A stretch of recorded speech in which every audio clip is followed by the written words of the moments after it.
महाभारत की अनगिनत कथाओं में द्रोणाचार्य का जन्म सबसे रहस्यमयी है। एक ऐसा जन्म जो किसी स्त्री के गर्भ से नहीं बल्कि एक द्रोण घड़े से हुआ। हिमालय की गोद में स्थित ऋषि भारद्वाज का आश्रम ज्ञान, तप और शांति का केंद्र था। हर सुबह ऋषि गंगा स्नान कर तप करते, उनके चारों ओर प्रकृति स्वर्णिम चमक में नहाई रहती। स्वर्ग से उतरी अप्सरा घृताची अत्यंत सुंदर, तेजस्वी और दिव्य, उनकी आभा आश्रम को जगमगा रही थी।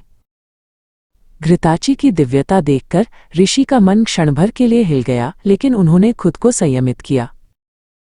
उनके शरीर से दिव्य तेज प्रकट हुआ, एक चमकता हुआ ऊर्जा बिंदु, मानो सूर्य का भाग हो। ऋषि ने पवित्रता बनाए रखने हेतु तेज को एक द्रोण में सुरक्षित रखा। कारणपूर्ण मुस्कान के साथ घृताची आकाश में विलीन हो गईं। ऋषि भारद्वाज दिनों तक ध्यान में डूबे रहे, द्रोण में छिपे दिव्य बीज को ऊर्जा देते हुए।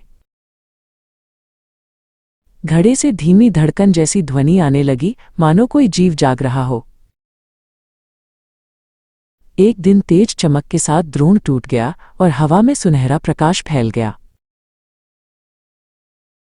स्वर्ण प्रकाश के बीच एक दिव्य बालक प्रकट हुआ, शांत, तेजस्वी, विलक्षण। ऋषि ने बालक को उठाकर आकाश की ओर देखा। ये महापुरुष जन्मा था। क्योंकि वो द्रोण से जन्मा था, इसलिए उसका नाम पड़ा द्रोण। वो असाधारण बुद्धि और कौशल वाला बालक निकला, कम उम्र में ही धनुर्विद्या में रुचि।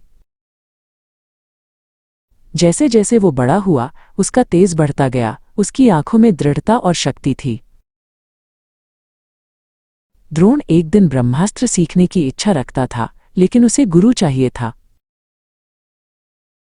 कठोर तप, अभ्यास और तपस्या के बीच द्रोण का व्यक्तित्व हो गया दिव्य। अपनी असाधारण शक्ति के बावजूद उसके भीतर अकेलेपन की आग जलती थी।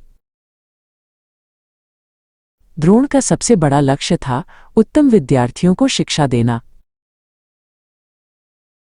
भाग्य ने उसे हस्तिनापुर पहुंचा दिया, जहां उससे मिलने वाले थे 5 महान योद्धा। पांडवों ने एक दिव्य गुरु की खोज पाई और द्रोण ने अपने शिष्यों को पाया। धनुर्विद्या, अस्त्र शस्त्र, नैतिकता, द्रोणाचार्य की शिक्षा ने इतिहास बदल दिया। उनकी कहानी घड़े से जन्मे एक महागुरु की आज भी अमर है।